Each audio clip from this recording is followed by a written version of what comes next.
Bills on their bye week, so a natural time to do some reflection on what we've seen through the first portion of the season. Vic, I want to start on the offensive side of things, and it looks different than we're used to. What is maybe an area of that group that has surprised you in their performance so far this year?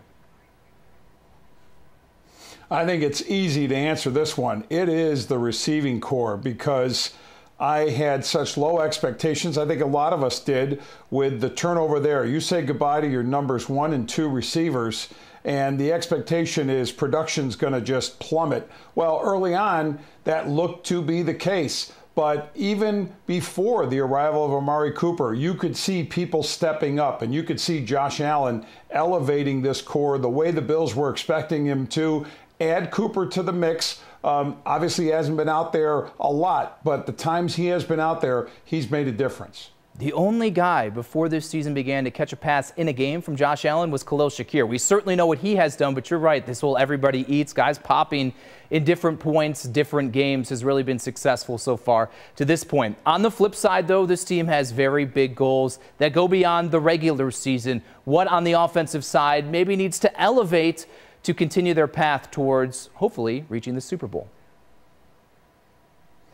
Yeah, I think the offensive line, which has played well, can play better, and especially when it comes to consistently opening holes for the run. And I think it's also on Joe Brady as offensive coordinator to be more committed to that, put some more balance to that, and not force so much onto Josh Allen's arm. I also think as a group, the line, reduction of penalties, reduction of those mistakes. We've seen too many of them in some games. You want to make sure, especially as you get down the stretch, to keep those to a minimum. And quickly, Vic, Josh Allen, the MVP favorite now. What does he have to do down the home stretch to claim that prize for the first time in his career?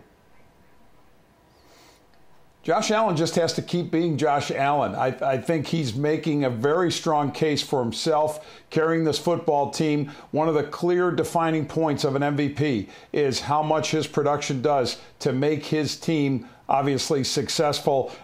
This is beyond a shadow of a doubt that it's Josh doing that, and I think he's elevating above the competition. Keep winning, and he will be on that path. Vic Carucci joining us as the Bills in their bye week. They come out of it Sunday Night Football against the San Francisco 49ers. Let's continue our conversation, Vic, on the defensive side for the Bills as they are in the midst of their bye week, a unit that has had some strong moments, also had some inconsistencies. What is one particular part of that side of the ball that has maybe surprised you to this point?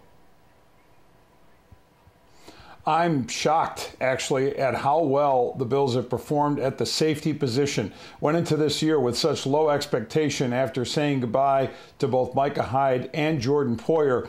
And albeit they weren't at their peak when they left this team, you still believe that there might be a real drop-off, but they have overcome that quite well. Give Taylor Rapp a lot of credit, and obviously he's had to overcome and deal with some injuries. They've had some moving parts in and out throughout the secondary, but that has impressed me a great deal. Teams have not consistently been burning this team with a lot of big plays. And DeMar Hamlin and Taylor Rapp playing so well, we are not really hearing any conversation of, are they going to bring back Micah Hyde at this point in the season? I think we can put that idea to rest. On the other side of things, Vic, there have been some struggles. What is an area you think the Bills defense needs to shore up as we hit this home stretch? I really think the linebacking core in general has been solid, but it could even be better. I am impressed with what we've seen from the defensive line, especially the edge end of it, and Greg Rousseau, his elevation. No, it's a contract year, so he's playing accordingly. And then to see Von Miller finally healthy and complimenting Rousseau. I think there's been inconsistency, though, in the middle, and I think this has also affected the linebacker play. But Ed Oliver, who had by far his best game of the season against the Chiefs, but he's got to be more consistent with that. And then, of course, the injury to Dwayne Carter took away something from that middle. Getting him back healthy will be a big help. Terrell Bernard named the AFC Defensive Player of the Week for his performance against Kansas City. He's going to get a new running mate by his side, maybe not immediately out of the bye week, but very, very soon, and that being Matt Milano. We know what Milano's track record is. What can he do for this defense moving forward?